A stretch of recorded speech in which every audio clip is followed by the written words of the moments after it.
अरे यार, ITR file किया था, सब कुछ परफेक्टली एक एक करके क्रॉस चेक करके फिल किया था, लेकिन उसका रिफंड अभी तक आया ही नहीं। हर दिन सुबह शाम उठकर बस चेक करता हूँ, लेकिन वहाँ पे स्टेटस आता है प्रोसीड प्रोसीड और प्रोसीड, लेकिन पैसा आएगा कि नहीं अकाउंट में? सिर्फ प्रोसेस प्रोसेस ही क्यों बता रहा है? आपके मन में भी ये सवाल है तो ये वीडियो खास आपके लिए। हाँ जी, आज की वीडियो में हम बात करने वाले हैं आईटीआर का रिफंड कैसे पाए, उसके लिए क्या क्या स्टेप्स फॉलो करें। हेलो दोस्तों, स्वागत है आपका द बुलसाई में। चैनल पे आप अगर नए हो तो वीडियो को लाइक शेयर एंड चैनल को सब्सक्राइब जरूर करना, ताकि आगे आने वाली हर नई वीडियो की नोटिफिकेशन सबसे पहले आपको मिले।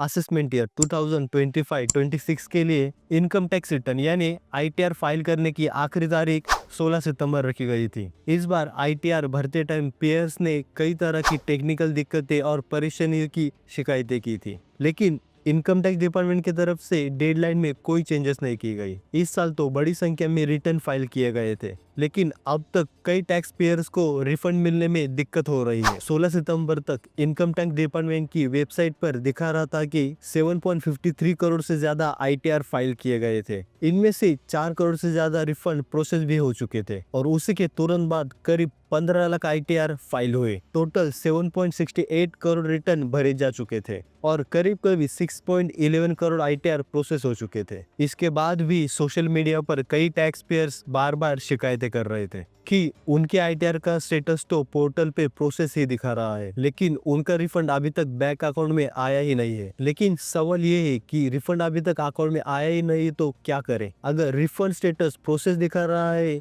और अभी तक अकाउंट में पैसा आया नहीं है तो सबसे पहले ई फाइलिंग पोर्टल पे लॉगिन करके रिफंड डिमांड स्टेटस चेक कर ले। अगर रिफंड प्रोसेस हो चुका है और अभी तक आपके बैंक अकाउंट में नहीं आया है तो सबसे पहले ये कंफर्म कर ले कि आपने सही अकाउंट नंबर और आईएफएससी कोड भरा है या नहीं। अपनी सारी डिटेल्स एक बार फिर से क्रॉस चेक कर ले। कई बार डिटेल मिसमैच होने के कारण रिफंड मिलने में लेट या फिर दिक्कत आ सकती है। एक बार डिटेल्स क्रॉस चेक करने के बाद अगर आपकी सभी डिटेल्स सही है तो पोर्टल पर हेल्प डेस्क के जरिए आप रिफंड री इशू की रिक्वेस्ट डाल सकते हो। अगर आपका आरएफडी कोड जारी हो गया है और फिर भी पैसा आपके बैंक अकाउंट में नहीं क्रेडिट हुआ है तो उसके संबंधित बैंक या फिर एनएसडीएल से संपर्क करके देखें। लेकिन इससे पहले एक चीज का ध्यान रखें, रिफंड प्रोसेस होने के बाद उसको आपके अकाउंट तक पहुंचने के लिए 15 से 30 दिन का समय लग सकता है। तो आपका अगर रिफंड प्रोसेस हाल ही में अप्रूव हुआ है या फिर वहां पर हाल ही में प्रोसेस दिखा रहा है तो आप